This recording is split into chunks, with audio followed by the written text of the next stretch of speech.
बचपन का प्यार। प्यार अगर सच्चा हो तो पूरी कायनात उसे मिलाने में लग जाती है। सूरज को 12 साल की उम्र में ही पहला प्यार हो गया था। सूरज उस समय 7th क्लास में था। उम्र कम थी। सूरज का ये पहला प्यार उसकी क्लास में पढ़ने वाली लड़की रीना के साथ था। रीना अमीर घराने की लड़की थी। उम्र यही कोई 11-12 साल की ही होगी और दिखने में बेहद खूबसूरत थी। रीना के पापा बड़े बिजनेसमैन थे।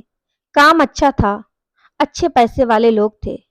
सूरज मन ही मन रीना को दिल दे बैठा था, लेकिन हमेशा कहने से डरता था। सूरज के पिता एक स्कूल में अध्यापक थे। उनका परिवार भी सामान्य ही था, इसलिए डर से सूरज कभी प्यार का इजहार नहीं करता था। चलो, इस प्यार के बहाने सूरज की एक गंदी आदत सुधर गई थी। वो आए दिन स्कूल ना जाने के नए नए बहाने बनाता था, लेकिन आजकल टाइम से तैयार होके चुपचाप स्कूल चला जाता था। माँ बाप सोचते बच्चा सुधर गया है, लेकिन बेटे का दिल तो कहीं और लग चुका था। समय ऐसे बीतता गया, लेकिन सूरज की कभी प्यार का इजहार करने की हिम्मत नहीं हुई। बस चोरी छुपे ही रीना को देखा करता था। हाँ, कभी कभी उन दोनों में बात भी होती थी, लेकिन पढ़ाई के टॉपिक पर ही। लेकिन दिल की बात ना कह पाया। समय गुजरा। अब 10वीं पास कर चुके थे, लेकिन चाहत अभी भी दिल में ही दबी थी। आज स्कूल का अंतिम दिन था।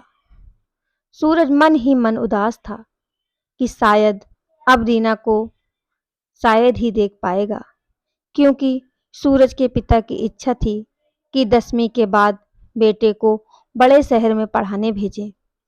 स्कूल के अंतिम दिन सारे दोस्त एक दूसरे से प्यार से गले मिल रहे थे, अपनी यादें शेयर कर रहे थे। रीना भी अपनी फ्रेंड के साथ काफ़ी खुश थी। आज सब एंजॉय कर रहे थे। अंतिम दिन जो था, लेकिन सूरज की आंखों में आंसू थे। सूरज चुपचाप क्लास में गया और रीना के बैग से उसका स्कूल कार्ड निकाल लिया। उस कार्ड पर रीना की प्यारी सी फोटो थी। सूरज ने सोचा कि इस फोटो को देखकर ही मैं अपने प्यार को याद किया करूंगा।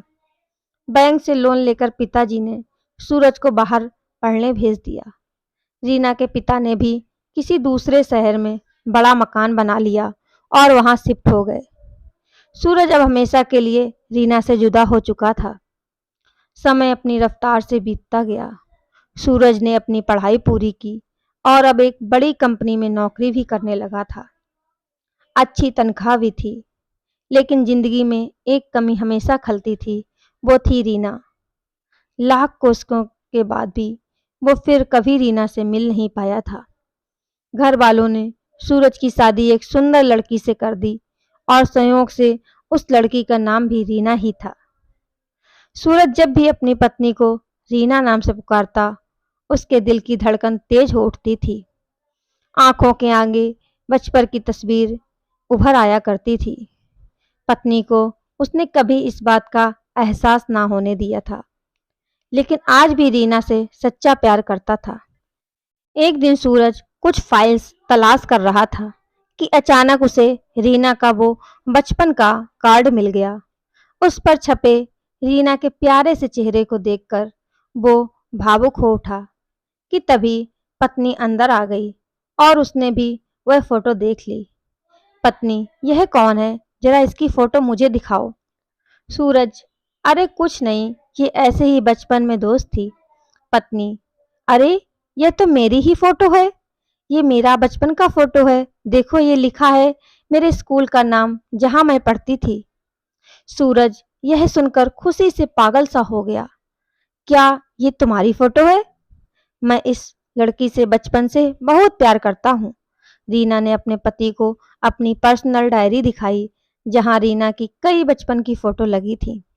सूरज की पत्नी वास्तव में वही रीना थी जिसे वह बचपन से प्यार करता था। रीना ने सूरज को प्यार से उस गले लगा लिया, क्योंकि वह आज से नहीं बल्कि बचपन से ही उसको चाहता था। सूरज ने भगवान का शुक्रिया अदा कर रहा था। इसलिए कहते हैं ना कि प्यार अगर सच्चा हो तो रंग लाता ही है।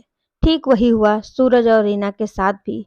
फ्रेंड्स, अगर आपको ये कहानी अच्छी लगी हो तो प्लीज़ मेरे चैनल को लाइक शेयर एंड सब्सक्राइब करें। Bye bye friends.